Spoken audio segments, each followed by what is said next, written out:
અને મહિપતસિંહ ચૌહાણ બાપુ આ 4 વર્ષની અંદર મને એક બાપની કમી ના પૂરી પાડી છે. મારા પપ્પા પણ છે, પણ મારા પપ્પા કરતાં પણ વધારે પ્રેમ મને મારા બાપુએ કર્યો છે. તો થેન્ક યુ સો મચ બાપુ કે તમે અત્યારે તો 1000 કરતાં પણ વધારે બાળકો છે એના પાલક પિતા બન્યા છે બાપુ.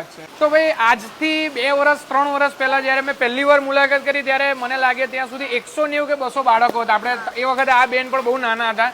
હવે તમે કેટલા વખતથી છો આ જગ્યા ફાઉન્ડેશન? 4 વર્ષથી છું. આ મારું 5મું વર્ષ રનિંગ જાય છે.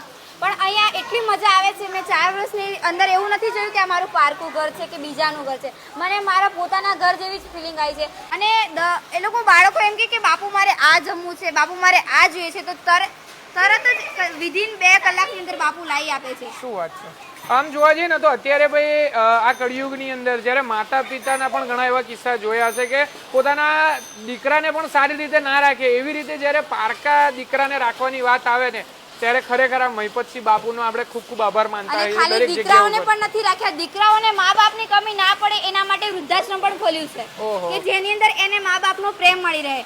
એટલા માટે જ બાળકોને અને વૃદ્ધોને જોડે રાખવામાં. ભાઈ આ મેં મારા લાઈફની અંદર એવું પહેલું વૃદ્ધાશ્રમ હશે, આખા ઇન્ડિયાની અંદર પહેલું એવું વૃદ્ધાશ્રમ હશે કે જ્યાં આગળ વૃદ્ધો રહે છે અને સાથે સાથે અનાથ બાળકો, જે દૂર દૂરથી શિક્ષણ લેવા માટે આવેલા બાળકો સાથે રહે છે, જેથી કરીને જે વૃદ્ધોને છે એમને પણ એકલું ના લાગે અને બાળકોને પણ મોટાની કમી મહેસૂસ ના થાય.